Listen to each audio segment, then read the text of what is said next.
Well, hello again. Welcome back to the Alan Hudson podcast. Thanks very much for joining us. We've got a very, very special guest today. He's homing in from Seattle, would you believe? Seattle in the good old US of A. Uh, and it's Gordon Hill, of course, a former Manchester United winger. Well, say hello to him in a minute. But before we do, just a brief note to say if you do like the podcast, please make sure you hit the like, subscribe, and follow buttons. So, on to Gordon. Gordon, thanks very much for joining us today. What's the time over there in Seattle? Well, it's just 10 past 10 now, so we're getting ready for the day. But you guys are getting ready for the evening. But it's lovely to be on with you, and it's especially lovely to be on with Al, because it's a long time since we've had a chinwag. Yeah, I mean, well, firstly, what are you doing in Seattle? How did you end up going there? I came when I finished playing, Al, I said or the manager's side of it, and you know what it's like. You just go through, you're traveling all over the place. You're getting a contract here, you get a contract here, and you're coaching and bits and pieces. But I said to me, good lady, at the end, I said, wherever you want to go when we finished, and when I finished with the contracts, I'll go. And my son was over here with his wife, and we came over and we loved it. We just said we're going to move here. So I said to her, wherever you want to go, we'll go. And I followed her around, and but I wanted to be, as I told Tony, I want to be with the grandbabies, and I want to see them. Yeah. But did you go when you first went there? Was it summer? Well, I tell you what, it's very similar to England. The weather. Oh, tell me. You get the rain, you get the snow, you get the sunshine. When it's the sunshine, there's no better place. Beautiful. When it's howling through the trees and through the mountains, by gum, it's not a nice place to be at. But it's just like home. There's days in England where you get, oh, this is beautiful. Why, English countryside. We'll stand there in the middle of winter and say that. So basically, and we loved it because it's got seasons out. But because you played here. I was there for 4 years, Gordon, and I really loved it. I thought it was going to be my final destination, and I got the sack because they couldn't pay me out, and one thing led to another. Yeah. And I left. I was choked. I didn't want to come back, but I can understand why you love it there. Yeah, I think basically because I've done it myself, so to speak. Out. I've not relied on clubs to do it because they can pull what clubs are like. They'll pull the sink on you, bump, and they say, "Oh, by the way, you're going next week," So I took it upon ourselves, and I love it here. Really, I was telling Tony, my neighbours are cougars, bears, elk, and coyotes, and I'll tell you what, I'll take them any day to a human. Especially here in England now, of course, I understand that. Yeah. So I would not change it. I wouldn't change it for the world. And of course, got the grandbabies growing up here, the grandchildren. So I'm around them, and it's I've done it. I've been there, seen it. Now I want to watch the grandbabies grow up, and I want them to experience it. But yeah. When I came, I went and I was invited to the Seattle Sounders, and I saw all the pictures and the photographs on their memorable wall, as they call it. And it was great because I saw yourself, I saw Joe Corrigan, I saw Steve Daly, Mike England, and I was talking to Tony about it. And it was like, Seattle must be very thankful that you guys were all playing in the North American Soccer League at the time, and made football grow here. Well, I think what it was, Gord, it was it's very British, isn't it? Yes, very much. Yeah. My first impression, I loved it when I went there because it was different, and I hadn't played for 6 months. I was on the run from Arsenal, and I finally got a club, and it was them. Yeah. And just fell in love with the people more than anything. Yeah, I think you do. You get to know, you get to know them, and like we were talking, there's 52 states, and every one of them could be their own country. Yeah, yeah. It's Cool. it's that big.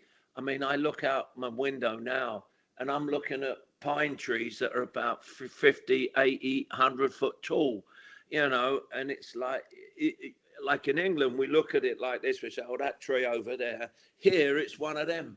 Have you seen the size of that tree up there? And there's millions of them, millions of them. And as you know, the roads go round these trees, through them. So it's beautiful. In the summer, it's gorgeous. In the winter, it's like you get the snow. The skiing is only an hour and away. Mount Rainier, which you know about, is a still alive volcano. So Gordon, I was there. We played in a game one day, and I woke up on the Saturday morning, and Mount St Helens had blown. I came over. We played a game here, and we flew over when they said it was calming down, and you had to keep about. I'm not too sure if you had to keep about 100 miles away because of the dust. Yeah, because of the volcanic dust, and you could see it. It was like, my gosh, this has just blown its top. Yeah, yeah. And it's like when you get on the plane, you think, quick, get out of here a bit rapid. But other than that, I think you hit the nail on the head. It's for me, it's beautiful, and I tell you what, the suitcases have got their wheels off of them. Yeah, yeah. Do you know?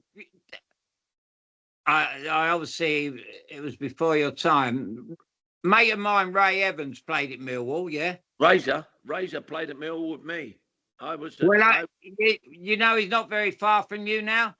No, he only lives about a couple of hours. He lives in the place called Wenatchee, which they call the central part of Washington. And then you've got Ray over there. And funny enough, Ray and I were just talking about a week and a half ago. So it's funny how we connected. And then I was just telling Tony that Derek Posse lives about 4 hours away in Canada, because we're right on the border. Yeah. So it's like three of us, and you see each other. If you go to a tournament with your kids, and you spend most of the time talking about what you did and where you went, and people say, what about the game? And you're saying, I'm not worried about the game. I'm talking about 30, 40, 50 years ago where, and they say, and we're telling Tony, saying, did you remember that cafe on the corner? And then I said, I ain't there anymore. It went about 30 years ago. Did it really? Yeah. So that little Greek guy, did he disappear? And so you're talking about that. And people are saying, there's a game going on. Oh, sorry. Gordon, before we get into more football chat, can I go right back to the beginning? Mm-hmm. The very early days for you. And you were telling me yesterday about the big family you came from, and how difficult it was to find your own bed in the early years. Tell us a bit about your growing up days. Well, yeah, we had we lived in a council house in Sunbury, and there was 9 in the family, but 11 including mum and dad. And we had a 3-bedroomed house, so we had to, the brothers, we had to sleep head to toe, and the girls had their bedroom, the 3 girls, mum and dad had their bedroom. So it was really full up, and our bedroom it's funny, but you had to wait a few years to get a bed, your own bed. It was like you had, oh gosh, look, and it was like, move over, toe to head, so to speak. And in the winter, it was like, tell you what, get your old man's, used to get my old man's demobbed coat, the army coat, and to keep the blankets, so you put the army coat on because they were so warm, and then all of a sudden it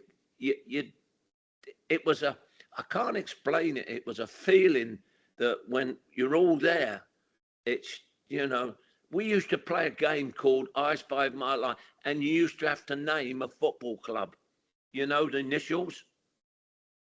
And so, but then when it became light, you got up and it was like, and guess what? The bathroom was outside as well. So the toilet was outside. So it was either you legged it to the bathroom or you just held it until you woke up. So the people complain now, but I mean, in them days, growing up was great. You had your big brother that could protect you. You protected your little brother, but we're all playing football every time. Like people were saying, like, you come over the wreck. Dad used to have to get on it. He never had a car. Used to have a bike. And used to have a bike and used to say to him, and he'd say, don't you touch my bike. I've got to go to work on that tomorrow. So you lived that up, so to speak, But it sounds like football was a fundamental part of your growing up years. Yes, my brother played. He was he was at Brentford, and then he went to Walton and Hersham. My other brother was, funny enough, he was spent about 5-6 months at Chelsea, because that was the local teams around Chelsea, Brentford. Alan, you gone? You're not on. He'll be back in a minute, Gordon. Oh, I know where he's gone. He's probably gone for a quick vodka and tonic. That's a shock. But yeah, so we used to, we was always football. One was, and it's funny, at Christmas, Mum and Dad used to always buy us a football kit, and I had a red one, and my brother used to have a blue one, and so the red and blue was it, and that's it really. And my brother used to have a picture on the wall, so to speak, of Man United, and in the good, the real good teams, and it was, you just grow up around it, the football results, Mum doing the pools, thinking she's going to win a fortune. And, you grew up and you went out and everybody knew you as a football family. You didn't, like you could have been a rogue, a villain, but you didn't. You went out, everybody said, oh, yeah, that's a football family. And they say, oh, he's going to be a pro when he plays. And the words just, you just played, enjoyed yourself, and you'd get a game wherever you could. Kicking the ball in the street. I'm sure Alan's done exactly the same, kicking the ball in the street, getting out there, always inviting the kid with the ball to play so that if he weren't that good, you could put him in goal. But you got his ball.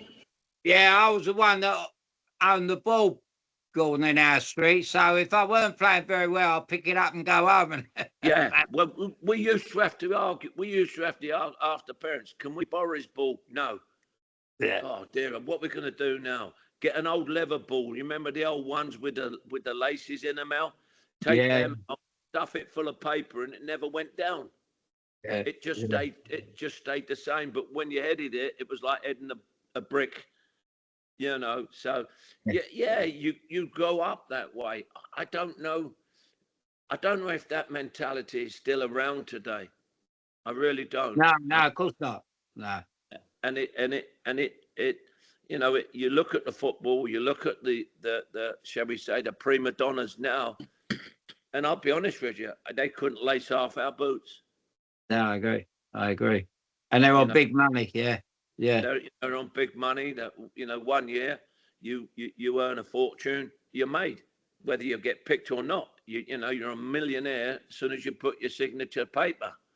Yeah. I mean, didn't have an agent in our days. Well, I didn't have an agent. I signed at United, and I went down the stairs because they were playing Man City that evening.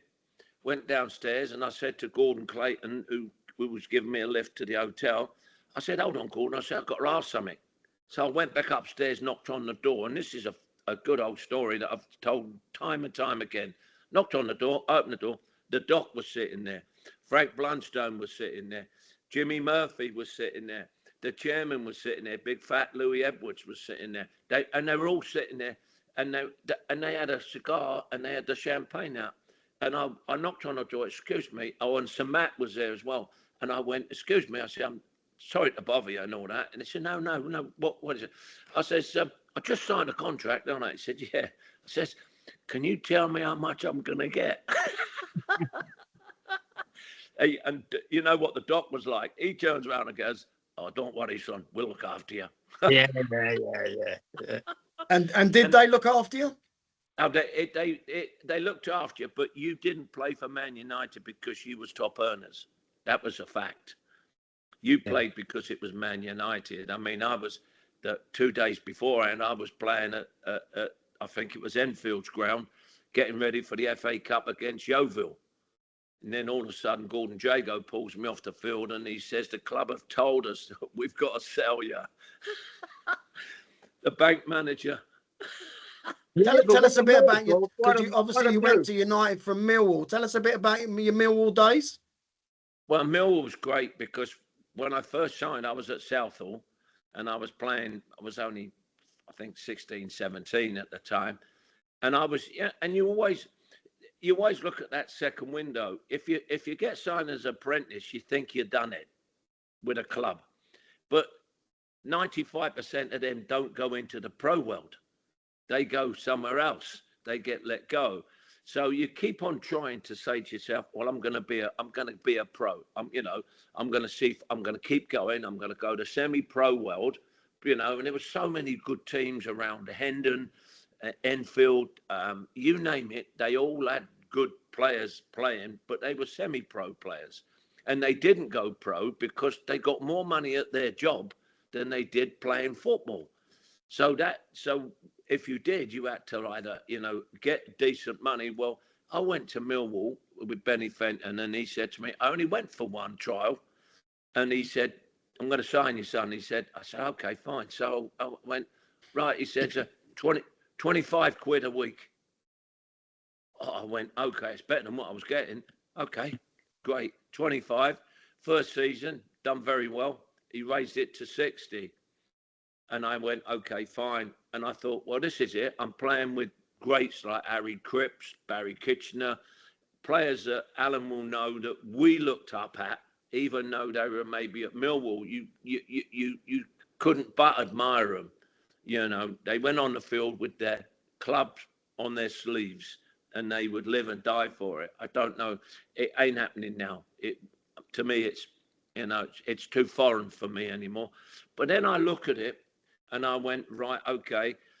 I got, I think it was Brian King. He said to me, you won't get an international call up playing for Millwall. He said, you won't play for your country. They don't look at players in these leagues. So I know, okay, fine. Well, every time I'd go in, and I had a good game or decent game, a couple of the players said, we won't be able to keep you too long. There'll be a bigger club come in for you. And I heard that Tottenham and Arsenal were in. Terry Newell at the time was a manager, and he came in. But I never realised it until someone said to me, Man United might be interested in you. So I said, and I just blew it off, okay, fine, whatever. I was playing football. I couldn't care who I was playing for. So I went in the ground and they said, we're playing Enfield. We're playing at Enfield's ground to get ready for the FA Cup, which how in them days you did play the lower leagues. I think it was round 6 or something like that. So I went and we were playing, and Jago was the manager. He replaced Benny Fenton. And Jago said to me, he said, I've got to bring you off at half time. So I said, hold on a minute. I said, why? He said, I'll give you half a game, he said, but there's some business that's happening. So I went, right. You don't think about you going. You go in the changing rooms out and you sit down. And all he said, Gordon, he said, have a shower. He says, you're not. And I said, why? He said, I pulled you off for one reason. He said, we've just accepted a bid from Man United. He said, and they want you to not play.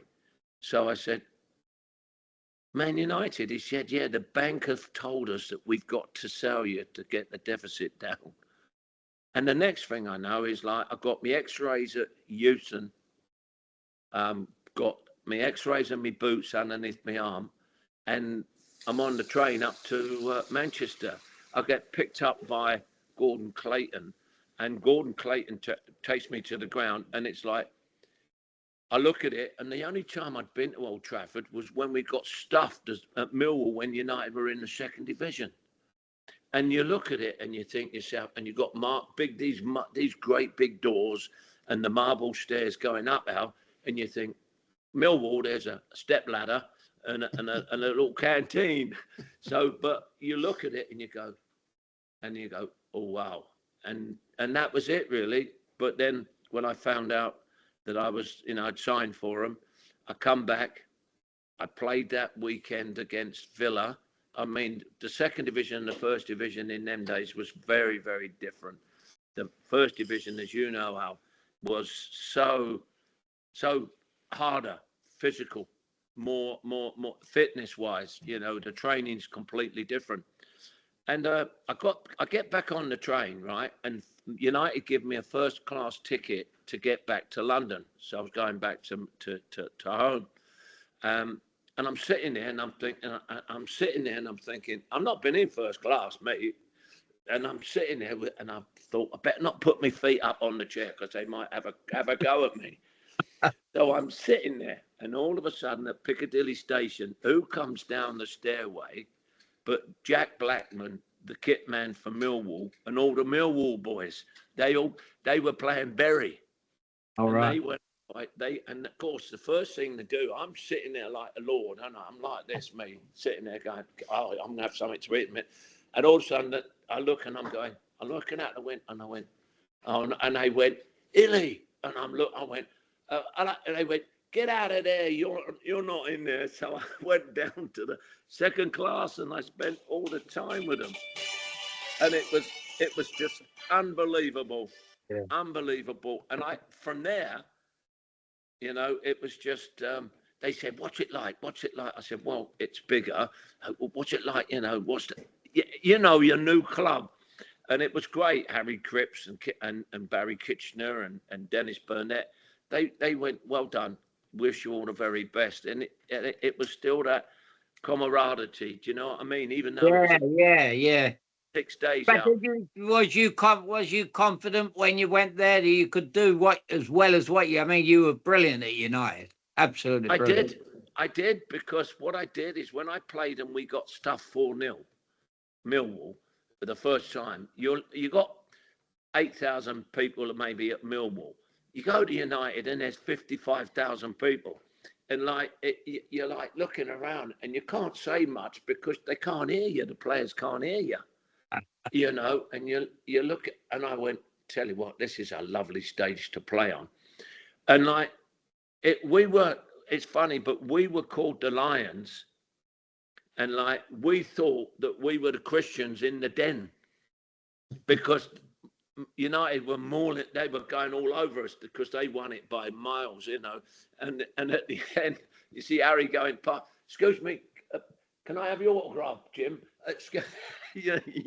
And that was it. But it was 4-0, and then we played them at Millwall, and it was 1-0. So, and I had a great game, and that lit the fire really. And then started to go. But when I went to United, it was such a young team that the Doc had built, and the Doc very well. And the Doc had a way of getting through to you. I mean, we haven't got these managers today, the likes of the Doc, Shanks, Robson, all these great managers that were players that could put their system and their enthusiasm and their drive and their football onto the field, And I remember going to Chelsea as a kid. On a Saturday, I'd go to Chelsea and I'd sit in the West Stand and I'd watch the greats. I'd watch Peter Houseman. I'd watch, Webby, Peter Bonetti, and you're looking there and you're going, tell you what, love to play here, and they got a result. You got a result. Aussie up front. When you get to know them, you get to know the players. Doesn't matter who you play for, they become friends. Yeah. It doesn't matter where they are, and it's not around anymore. People say, yeah, okay, fine. We didn't have many foreign players playing then. We were talking the other day, Tony and myself, about there's only like Franz, Tyson, Arnold Muren, Ricky Vila and Ardiles. You know, there weren't that many, but you know, the players that you played with stayed friends even though you moved clubs. Yeah. You know, big Alfie Woods. You know, and a lot of the pre-season games, you play a lot of pre-season games against locals. Like we'd play against Chelsea as a friendly, or we'd play West Ham. And you on the field, you wanted to like get yourself ready for the season. That was your bread and butter. Yeah. But the players that on the field, they wouldn't give you anything. But when you come off the field, it was shaking hands and having a drink and saying, "Yeah, wish you all the very best for the season." Do you know what I'm saying? It's that feeling that you will never ever be able to replace. And I think even like when you see it, it's like you and me now, Al. I mean, Christ, we're 30, 40, 50 years ago. Yeah. And you look at it and say, dear, oh dear, you know, we analyze the game completely different to what they do in today's game. We know we can spot a mistake a mile away. Why? Because we've been through it. We were talking earlier about these new inverted wingers. What a load of BS. What a load of, Yeah. you know, wing backs. Oh, do me a favour, please, wing back. Your United team was very vibrant, very attacking. What Yeah. what what what sort of instructions did the doc give you before going out to games in those days? Well, the doc, I mean, the first thing, he had Tommy Cavana, who was great, a great right hand man, because Tommy was good at Forest as well, and with Matt Gillies. But you'd get a team sheet come in, and you'd go down the tunnel, and the changing rooms were always past our changing rooms at the end of that little tunnel. So they knew when they come in. It's funny you should say that, but there was a special oil that we used to use. It was called five oil. That's what I remember when I first went. There's a certain liniment, wasn't it? Yeah. The five oils it was called. Yeah. And it was, I tell you what, you couldn't put it anywhere near your Niagaras, because I tell you what, like you would have been running for about a week and a half, 2 weeks. So basically what would happen is like the smell, and it was on, and it was everywhere we went in the basket, in the skips, was like they undone the lid, and it was like, oh shit, United are here, you know. And then when they walked past us in the changing rooms, they'd walk past, and all of a sudden they'd look through the door, and it was like the United, and then you could smell it, and it was like, holy. Pancho, Stuart Pearson, used to coat his body full. He was as red as my shirt, as my sweatshirt. I mean, not kidding you. I put a bit on one game. I put a bit on, and you have to go to you have to go to the bathroom before you go out. You can't say, oh, I want to go off for a pee. You can't do that. So I go in there, and what I do is I used to go in and sit on the toilet and just contemplate for a couple of minutes, just myself, and say, right. Well, I went on, and somebody must have been, and they had the red. They had the Pancho must have been before me, because I went and sat there, and my absolutely between my was burning me. That's how bad it was. It burned me to pieces. I was like, I was outside. I was washing everything as quick as I could, because I had to get outside. I had to play.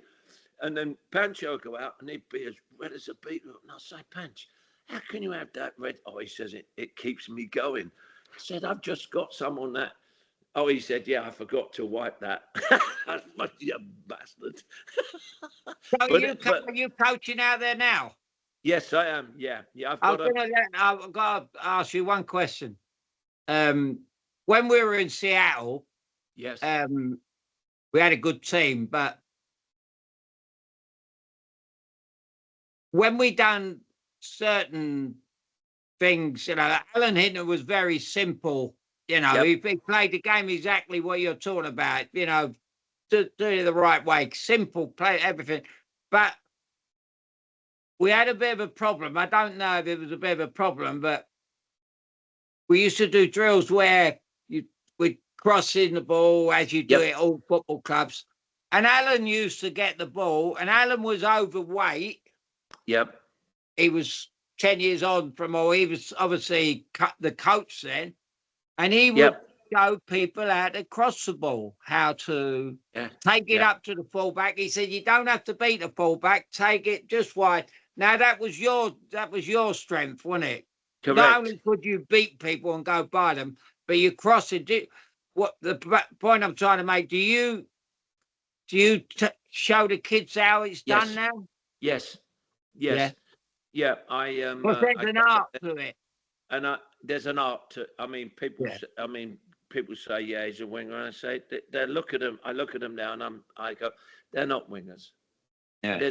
They are not wingers. They think they are. They put one ball in. I said, when I was at United, I used to have Frank Blunstone, who was a great winger for Chelsea and an England player. And Frank, bless his heart, used to stand up just outside the 18-yard line, and I used to have to go.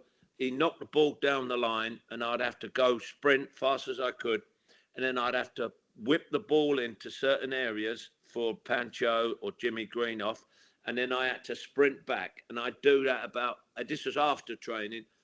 I'd do that maybe 20 times, and I was absolutely shattered. But what it was we only need one. We only need one, which was lovely, because what you're trying to do is you're trying to deliver that, and that's my philosophy now. Is I only need one, and so I teach all my players here the art of crossing. I said, once you've learnt the art of crossing, you'll never forget it. I said, you cross the ball hoping somebody gets there on the end of it. That's it. But then once you start to master it, then you put it into places where you know they're going to be. I said, when you're a master of it, you then can pick out that player to his head. That's how fine it is. It's in stages. I don't see that now. You see somebody cross one, and it's a good, and someone gets, oh, what a great header, but it's only one. We used to be able to do it time and time again because there were so many good players and wingers.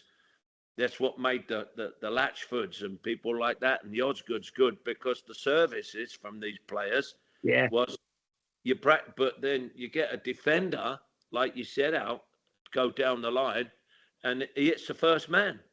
Yeah. And you're looking and saying, I could have gone down the line and hit it, and then you got this inverted crap, which is now like, let's cut in and let's hit it with the left foot. Let's cut in and hit it with the right foot. Well, that's great, but we used to do that at United. Stevie and I used to change and go over there for a couple of minutes, that torment, and then drop back into that again.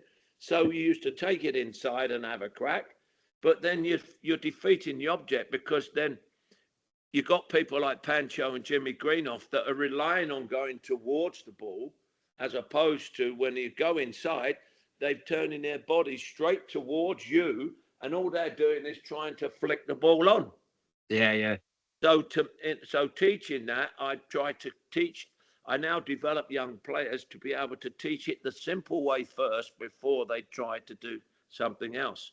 It's coming, but I mean, you can't throw a 12-year-old kid in a microwave and expect in 2 minutes to have a player. It don't happen. It don't happen. By the way, while you're mentioning Greenoff, I'm seeing him on Saturday, so I'll give him your best wishes. I'm going up to Stoke to watch him play, and he'll be there. But I've just found out today. So, will you be going? Will you see Lou Macari? No, I won't. Oh, okay. If you do, please I don't know Lou Gordon. No. Did Sammy McElroy ever come play with you? Yeah. Oh my God, Sam and I. Yeah, of course we. Yeah, tons and tons of times. Yeah. Sammy. Well, he was in that. He was in that good team of yours. Yeah. Yes, Sammy was in there. Jimmy Nichol, Arthur Albiston, Stewie Houston, Martin Buchan, Brian Greenoff, Jimmy Greenoff, Pancho, myself, Stevie Coppell. So I mean, it was a young team, and we talked about it many times about when your ex-manager Dave Sexton come up there. It was like Jesus Christ, it was, oh my God. You know, how did he get such a position like that with a young team that was flying? He didn't have to say anything. He just said, right, the doc, going back to your question, the doc asked us, he'd go out and say, listen, guys, Cavana used to come in the changing rooms and you have the team sheet from the opposition always given to you. Cav used to come in and he'd go flat on the floor and say, right, they've come to see us play. The confidence that it gives you was absolutely unbelievable. You couldn't buy it, you couldn't jar it, you couldn't sell it. But then, you know, if you didn't play well, then you got a roasting. You got a, you know, like you didn't do this, this, and this. And you go to a club now and you can get points off of them. You go to, say, Chelsea, you wouldn't get points off you. You go to United, you wouldn't get points off them. Your home is your castle. Yeah.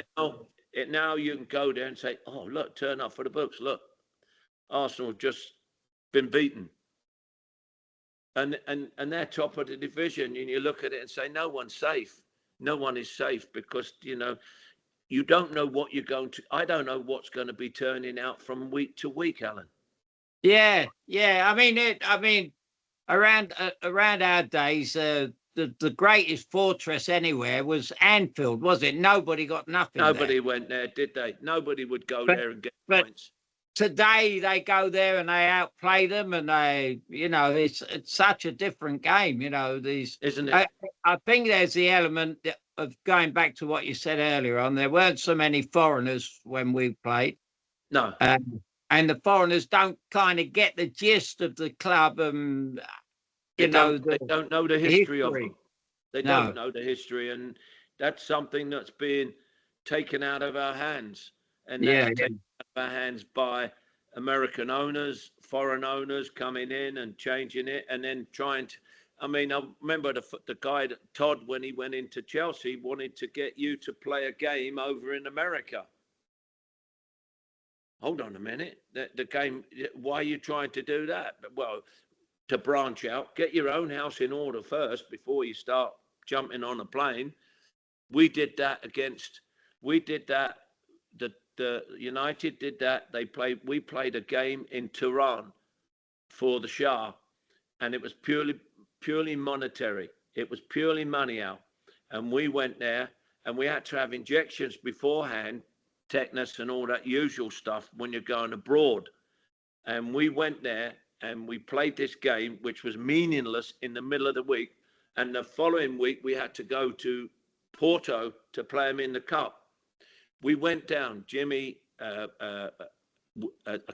we went down with flu-like systems, because of the fact that we'd traveled, gone over there, got a little bit of a cold, come back. We went to Porto, got thrashed 4-0. And we don't get, in them days, we didn't get thrashed 4-0. Yeah. We come back, and that was just to satisfy the board, the directors, you know. And it was like, what a waste of time that journey was. We come back to Old Trafford about 2 weeks later, because that's how it went.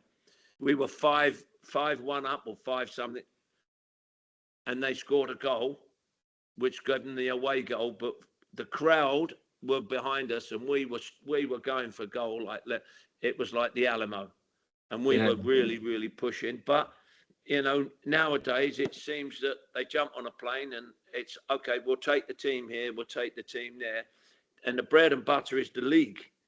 That's your bread and butter.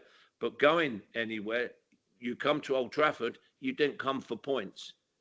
You come to say hello to us, you know, and that's being a little bit, you know, open. But that's what you did. If you lost at home, there was questions being asked all over the place. But you know, the top teams, you know, you don't go to their place. It was like, okay, fine, you've got a simple game this weekend. Who you playing? Blah blah blah. But the other teams, funny enough, we talked about the liniment and the oils, was when we went away, when we went and the baskets went down their tunnels and all that, they smelt.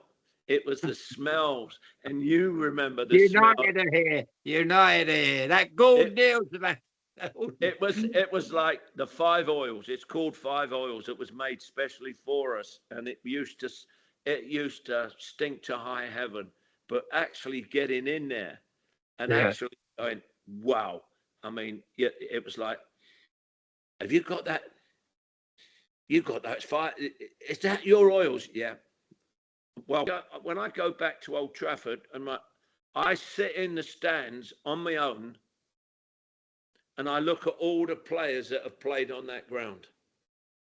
It's funny, but I look at the left, I look at every single player that's gone through it, and I'm looking and I'm seeing Bobby, I'm seeing Dennis, I'm seeing George, I'm seeing and I'm seeing myself, and you look at the goals, you think, Christ, did I score that many goals in that goal there? You go through that. And I think you do it when you go back and say, cool, I tell you what, like, I remember I went down there and slipped over, or I remember when I done this. So the memories are something that you can't buy. But the problem being is money is now just suffocating everything. And it's keeping us so, you and I can talk about it. Our feelings on the game are still 100%. But I can't lay it out to anybody at this moment in time. I say, yeah, Newcastle's okay. Yeah, Tottenham's okay. They've got a new stadium. It's only a matter of time. You know, you're not buzzing. I'm not buzzing. And I said to Tony, it's the first weekend that I have not sat and watched the FA Cup at all, Alan.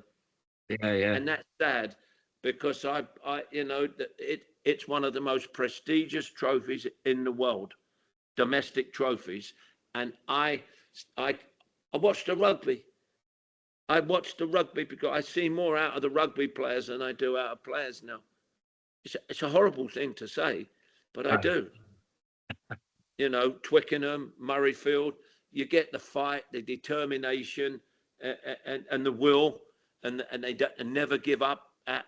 To me, I don't see it. It's a strange one that, I had to ask people what the results were. But I'd like to go back to your career, Gordon. We talked. I mean, this is a retro podcast. We've talked a lot about today's game, and there's not a great deal to be said about today's game compared to the era you played in. And I'm much more interested in working out what made you tick when you was at your peak. And you told me when we were off air about your the way United brought in Dave Sexton to replace Tommy Docherty, and it completely ended your United career. Just tell us a bit about that. It was unbelievable because we were told, and it was something completely out of the blue that the Doc had got the sack. Nothing to do with football. It was his marriage. It was his love life. That was his side. And by the way, he was still married to her to this very day. But anyway, he was there, and all of a sudden, like, I'm on the beach. I'm having a quick 3-day holiday in Ibiza, which was a footballer's favourite.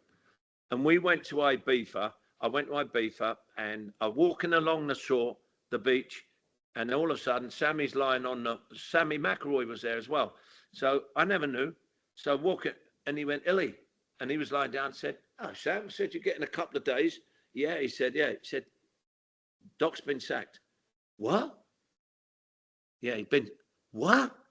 Yeah, he's been having an affair with Mary Brown for the last 2 years. And we didn't know nothing about it. We knew absolutely nothing about it. You did. Did you know about it? Well, it was. He must have been doing it in London. Well, I mean, it don't take 2 years to find out, Gordon. Anyway, does it? You know, it's you have your rumours and all that. So you have your people inside, but apparently it was going on. This is what the club said, and like Sammy turned around and said to me, he said, Gordon, he said, nah. He said this. I said, you wonder where he was going after all the games and everything else, but you didn't pry into his private life. That was separate. All you was worried about was what he was producing, delivering in the game, in the team, what he was doing. And then basically what happens was he said, right, so I fly back. They said, yeah, they've got Dave Sexton. I said, oh, the Chelsea man. So he said, yeah. And I said, isn't he an FA man? And they went, yeah. So I looked at Sam. I said, isn't he an FA man that they've got? I said, Louis Edwards isn't an FA man, is he? You're looking at the chairman. And he said, yeah. So all of a sudden he comes in and he knows I'm a Londoner, the same as him. And he starts to talking and all that. And Louis Macari says to me, he says, yeah, I know. He said, I've heard all about him. He said, he loves you to do things 100 times. You may, at the end, only walk through it. He said, but he wants that done. And I went, oh, all right. So, and I got on well with him when he came. He said, I said, yeah. And then one day he turns and said after training, Gordon, he says, can you come up to my office? I went, yeah, okay, fine, no problem. I'm leading goal scorer. So I got, all of a sudden, I sit down, I'm sweating, I'm absolutely dirt. And all of a sudden, like he says, I want you to watch this video. I went, okay, fine. So I said, who is it? He said, it's the Hungary-England game in 1958. And I went, is he taking it or what? I said, that's 20 years ago. He said, I want you to watch this winger. And he went, and it was a 9-2 result that we lost. And this guy was going up and down, not scoring, up and down. He said, that's what I want you to do. I want you to try and do that. I said, Dave, I says, I'm not being rotten, but you got Stevie that can do that and scores your 5 goals. You get me that can work from the halfway line to their goal. I score you 25 goals. I haven't got the energy to get back with Stewie Houston and do that. He says, well, I need that. I went, so I never thought no more about it.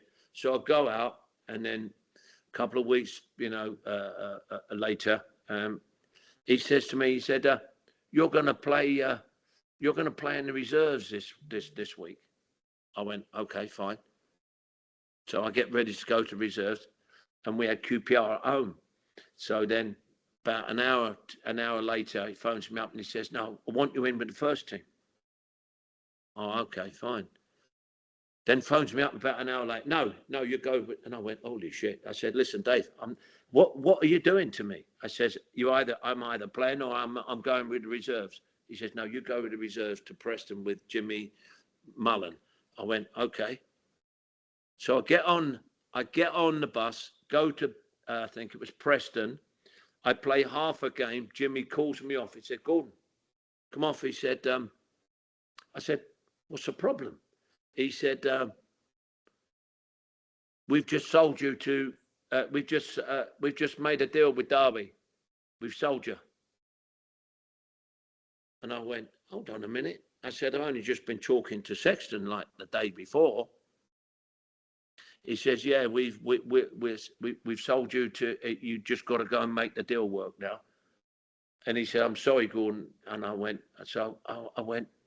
the crafty bastard knew 5 days before and never told me that he was doing a deal. And I tell you what, once that happened, Alan, I tell you what, like my respect went out the freaking window.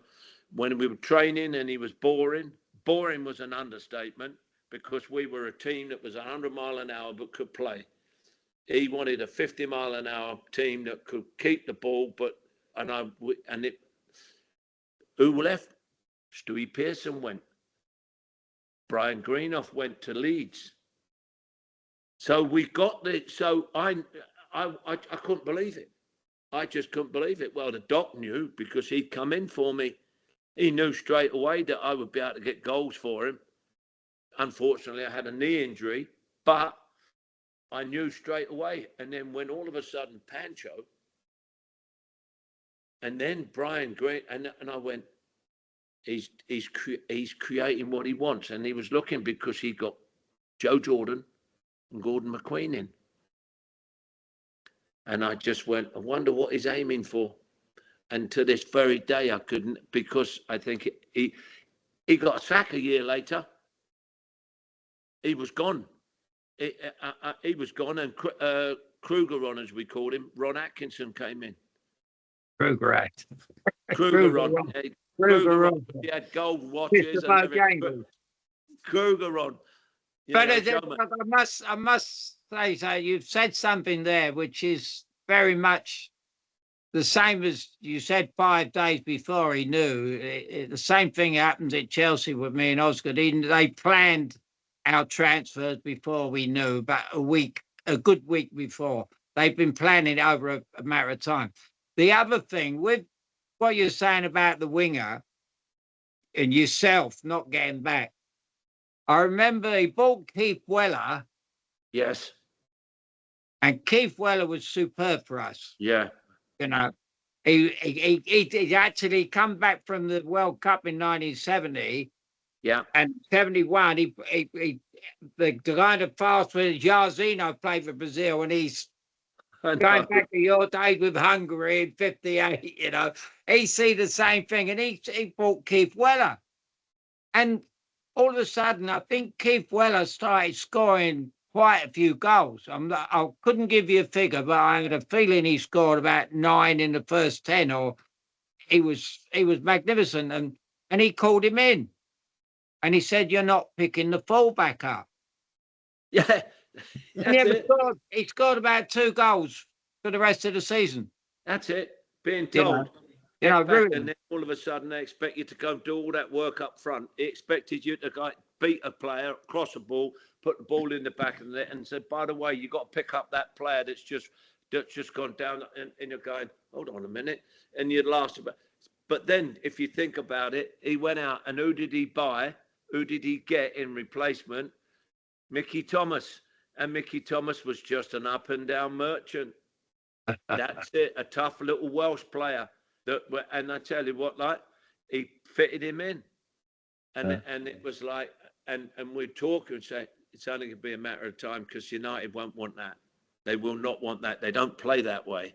And then all of a sudden that changed. But isn't it funny that you experienced it? I experienced it. You know, if it,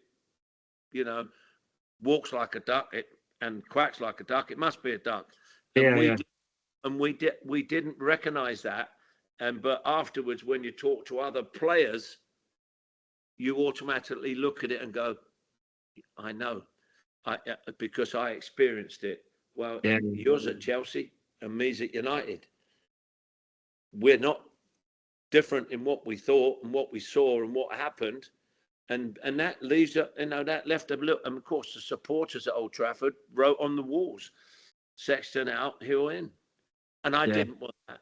I would not want that for any club to do that. That's something I'm like, he's in there fine, but supporters let him know, and I don't think he survived. I think more important point than that, Gordon, is you were a great United player, and you wanted to stay there, and yet he got rid of you. And I was exactly the same with Chelsea. I wasn't playing that great at the time, but I had a bad injury, and he kind of got rid of me and sold me up north. Yeah, when we didn't want to go.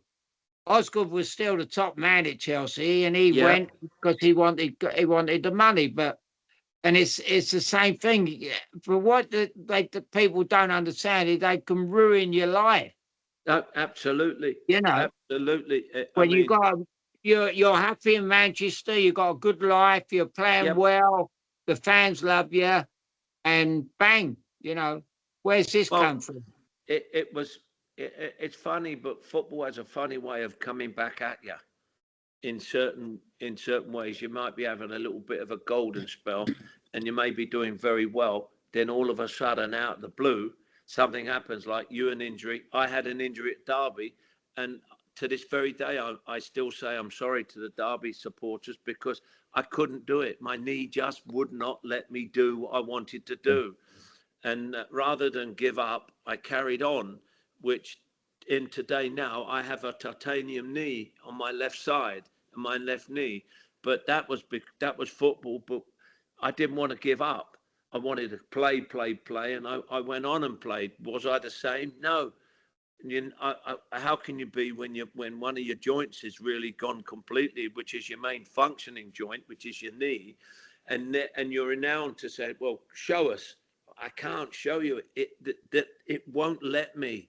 And the frustration, and it's not arguing with anybody else. You're arguing with your own body. You sit there. I sat there for 11 months at Derby, working my butt off, carrying Davy Webb up and down the stands to get fit. And all it was doing was getting worse because I was compounding it.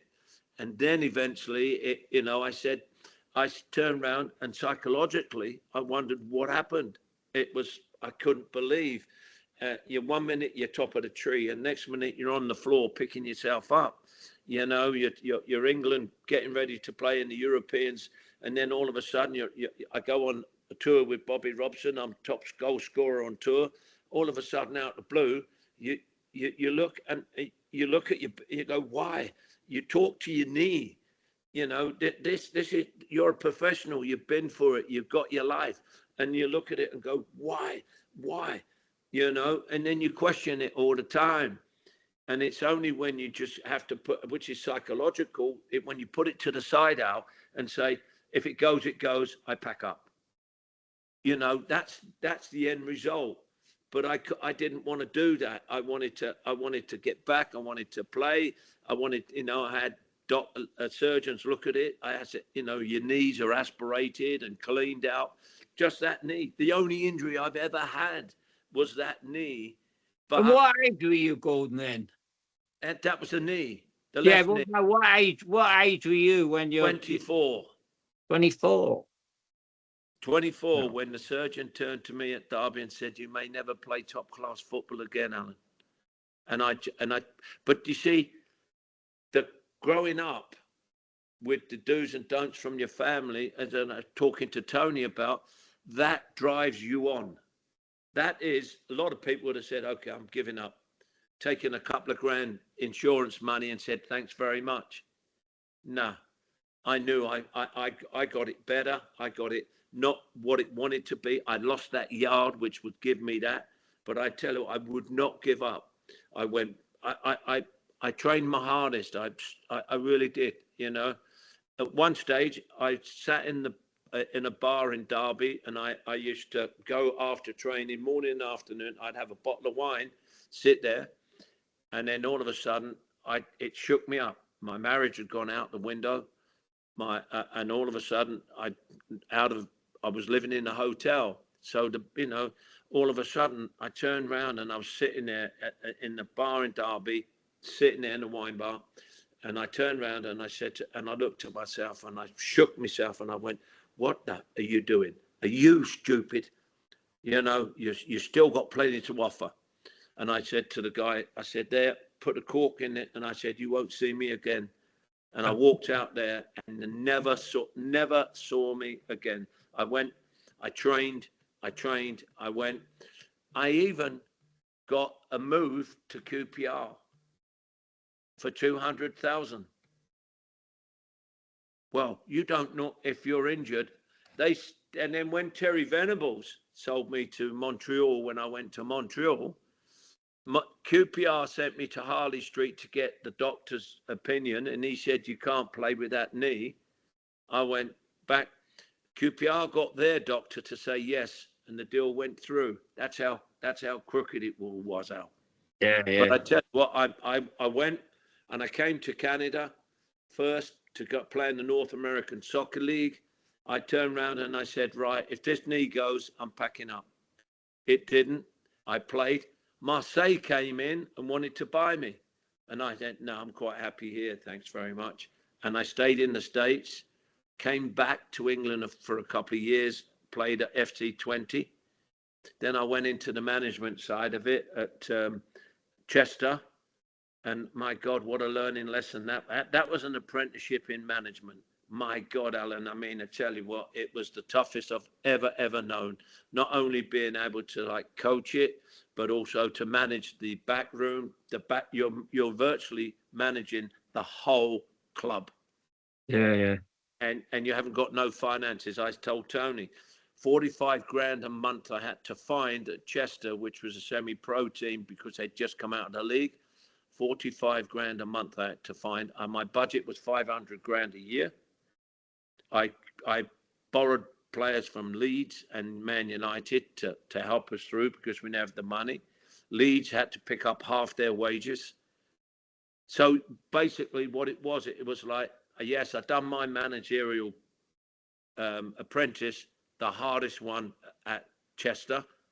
And I thought to myself, I tell you what, I'm just gonna develop players and create because management would have given you a heart attack. You'd have been dead.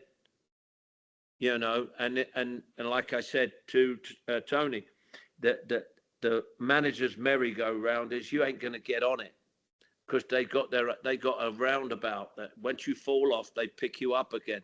But trying to get on it as an individual, they don't. No. What's your experience? Well, I took 4 clubs to relegation. I bankrupt 1 club. You'll do for me. That's brilliant. That's how I felt, you know. And so basically, I just said it'll be much better if I go into coaching. I go do all my licenses, everything, and I've had that, and I'm now 71. I've still got my UEFA license, and I teach and I develop, and I've got a little company here, United Sports, and I just keep myself to myself and coach, and because the game, I know how vicious the game is. I've got a boy. Yeah. I got a boy that played at Crewe. He's here. He lives here, and basically that's it. And I develop now, and I get more joy out of going out with my 9s, 10s, 11s than I do anything else. Because they don't argue with you. They're a picture that hasn't been painted, Alan. Do you know, untouched canvas? I can develop these young players, and wherever they go, whatever they do, which is great. But yeah, you know, football, but my God, the stories and the bits and pieces, you've got them. I've got them. I mean, the game's changed. Of course it's changed. I'm not saying, oh, you got to get up with the times. I know what the times are. I'm not saying it shouldn't, but it's not the game that I know. It's not the game that I love the game, but not the game I know now. No, it's foreign, mate. It's foreign. It's gone. It's foreign, and it's slowly being taken over. And it's like you said, you brought up a great conversation about the Americans. American owners want it the American way. No relegation, no promotion. That means that the investors' monies are safe because they're never going to go down. But they don't want it here. They don't want it here in the UK. Hey, FA are fighting left, right, and centre to pull in new things and everything. But they keep making up other competitions to play in, which is you can't overburden, can you? We had like 15, 16 players when we had a squad. It's 18 players, a couple of apprentices that come on trips just to get them bedded in. Now, all of a sudden, they say, well, we've got 1. Remember, there was only 1 sub? I think it only hit home. I went to Chelsea the other week, and you sit there and you smile to yourself, and you pick up the program, and there's like 36 players on the program, and you think, what's going on here? You know, number 30. You know, it's crazy. I mean, what I like most, Paul and Tony, when you played, you got your number and you knew you was playing. Yeah. Number 7, 11, 10, whatever, except I was thinking about it. That's exactly one thing I was thinking about yesterday, mate. Where your shirt was hanging up 1 to 11, and that was it. You wanted to know on a Friday if you was on the team sheet, if you got a game. And I tell you what, you played your heart out to keep that shirt. But it wasn't your shirt because somebody else would have it if you weren't picked. And I can always remember like going in and number 11, and it was like, same team. Okay, great. Be there 12 o'clock. Get ready for a 3 o'clock kickoff in the change. And then now you're number 89. Your position is, hold on a minute, I don't know, because it's 89, and they come on, and yet you got it now 30. That's 8 left wingers in one. That is. I mean, I tell you, it's unbelievable. They say to me, "What's your code?" I say 11, 22, 44. They say, "What's that?" I said 3 left wingers. But if Well, you think, Gordon, it's been brilliant listening to your stories. Fantastic that you've given so much time to the podcast today. no, pleasure. Final question: when you look back at your career, which was a fantastic career, what memories do you cherish the most? Friendship of players that I've lost and have gone, but the players like Alan that we can still talk about a game that we love dearly. Yeah. I really do. I mean, I lost a very close friend of mine, Paul Mariner, with a brain tumor. I was talking to him a week before, and then he broke it to me that he's, got this very aggressive brain tumor. He says they take it out, it comes back next day. And I remember going on an England tour with him, and we were rooming together. Players like Kevin Beattie. You're not Kevin Beattie, the best centre half I've ever seen. Could hit a ball as far as I could kick it. Yeah. Tough as nails. Well, he would have been one of the all-time greats, Kevin, if he had not got it. Yeah. I mean, he passed away. You're looking at so many, and I think I'm just gracious that I'm around today to talk with the likes of, and I love Alan. I loved him as a player. I thought Alan was an earlier version of Ray Wilkins. And Ray turned out to be a fabulous player, but Alan, I mean, it was just, I used to enjoy watching. So it's to know these people, to talk to these people. I watched it today. Chelsea came out and never said, they came to the stadium, and I've just come off of it, Alan. They never made one attempt to say hello to the mascots. They walked past them as though they weren't there, and that is disgusting. And that's just come out now. You can see them walk past, and I tell you what, I would have been absolutely fuming. These poor kids in the Chelsea shirt, waiting for these people to say it. It's not there. It's not there today. They come on with their Vidal baboon bags and their headphones that are as big as a bloody pillar, and it's to me, I don't know. I don't know where the game's going to. Really, I don't know the end, Alan. I comment on it. I do a lot of talking like yourself. I get on and I answer questions to people, but I don't know the end result because it's just becoming bigger. It's like a mushroom. Where does it stop? When does a player not think for himself? Well, I think the problem is where I always look at a long time before I got in the team, 20 years before, all the great players. I used to look at Len Shackleton and people like that. Yep. The difference is, Gordon, the money changed. Yeah. Like Johnny Haynes got £100 a week, first player. The money changed big time in the game, but the way you played the game didn't change. No. We learned from those before us, and that's how we played. You pioneered for them. Yeah. They pioneered for us. We pioneered for the next generation, and the next generation pioneered for them. Now they're completely out of anybody's league. I used to go through a gate to get into my house. Now you can't even get through the gates to even talk to them. Yeah. The gap is getting bigger and bigger. They don't stop and talk to you. You can't say to them, listen, I've got a shirt to sign. I've never, ever not signed an autograph for a supporter or a football supporter. Never. Or taken a picture. Yeah. Good man. I don't think it'll ever change. I don't. I don't think it will, to be honest with you. But anyway, guys, I tell Yeah. you what, Alan, it's been absolutely lovely, mate. It's lovely to see you. Lovely to I'm see glad that you're well. I'm glad you're well and showing them the tricks. Oh yeah, yeah, I do.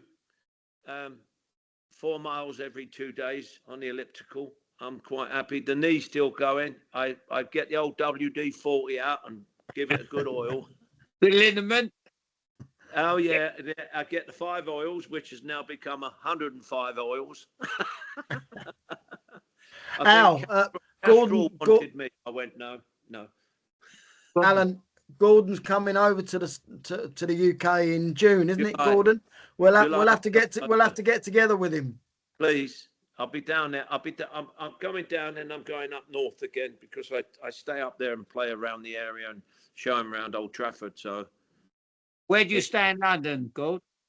I stay there's just outside of Battersea. The Battersea power station. I've got a stepson over there that is in the lawyer business. I can see out my window. Oh, right. Well, he lives he's in one of them high rises that the Chinese have built. It's so built up, Alan. So built up. I can't believe it. I know. You know, you've got these 15, 20 stories. I've got pine trees. I've got the squirrels outside. Go on, get out of here, you. So we'll see you in June then, yeah? Yes, July. I'm over in July, Alan. Definitely. Make a day. Faces. But listen, you look after yourself, and if you're over this way, give me a shout. I will. Great to see you. It's been a pleasure. Thank you, Gordon. We really, really appreciate the amount of time you've given us. Thank you. No, been absolutely well worth it. Thank you, guys. Ready for lunch now, mate. Go on. Good shout. Thanks, Gordon. Thank you.